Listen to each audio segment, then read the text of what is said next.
আসসালামু আলাইকুম রহমতুল্লাহ।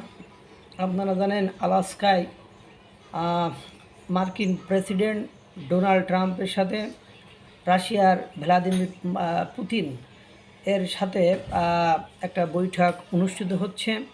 সেই বৈঠকে রাশিয়ার একেবারে আলাস্কাকে চারিদিক থেকে ঘিরে ফেলেছে। সেখানে তারা একটা বৈঠকে পৌঁছাইছে।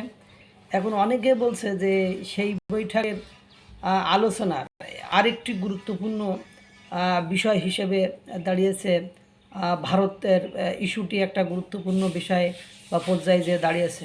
তো এটা তো স্বাভাবিক জিনিস যে কেন পুতিন মানে আপনার ভারতকে ডোনাল্ড ট্রাম্পের সামনে উপস্থাপন করবেন বা ভারতের বিষয়ে কেন কথা বলবেন, কারণ কি?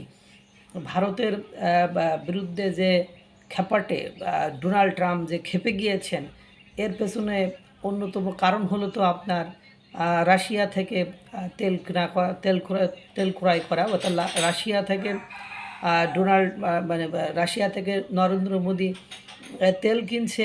এটা মানে নিষেধাজ্ঞা দিয়েছিল বা এটাকে বলেছিল যে তোমরা রাশিয়ার সাথে বাণিজ্য বন্ধ করো, তাদের কাছ থেকে তেল কিনো না। নরেন্দ্র মোদী এইটাকে পাত্তা দেয়নি বা তোয়াক্কা করেনি, না করেই রাশিয়া থেকে তেল কিনেছে। পুরো তেল কিনে অবশ্য আপনার ভারত খুব লাভবান হয়েছে, ব্যবসায়ীরা খুব উপকৃত হয়েছে। সেখানকার তেল ক্রয় করে প্রক্রিয়াজাতকরণ করে বিশ্বের বিভিন্ন দেশে ভারতের ব্যবসায়ীরা আবার রপ্তানি করে। এখন কথা হলো এই রাগে মানে এই ক্ষোভে যে ডোনাল্ড ট্রাম্পকে পাত্তা দিল না, সে নিষেধ করার পরেও কেন ভারত রাশিয়া থেকে তেল কিনবে, সেজন্য তার উপরে প্রথমে 25%, পরবর্তীতে আবারও 48 ঘন্টার আপনার একটা সতর্ক সংকেত দেয়।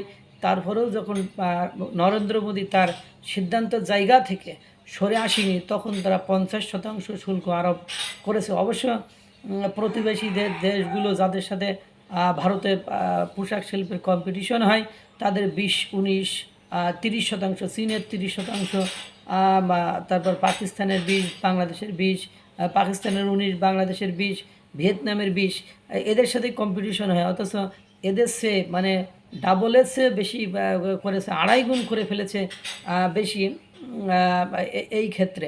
তাই এর জন্য মূলত আপনার রাশিয়া থেকে তেল কেনাই তো মূল কারণ হিসেবে দায়ী। তা এখন এই সমস্যা যদি রাশিয়া সমাধান না করে, রাশিয়া যদি ভারতের পাশে না দাঁড়ায়, তাহলে ভারত আপনার রাশিয়া থেকে তেল কেনা বন্ধ করে দেবে। এটাই স্বাভাবিক। আমি তোমার সুবিধাটা দেখব, আমি তোমার উপকার করব, আমি তোমার বন্ধু হব, আর আমার বিপদের সময় তোমার কারণেই আমার যে বিপদটা শুরু হলো, তুমি যে আমার এই বিপদে ফেলেছে তার সাথে আলোচনার সময় আমার এই সমস্যার সমাধান নিয়ে আলোচনা করবো না, এই সমস্যার সমাধান করবো না, তোমার সাথে বন্ধুত্ব রাখবো না।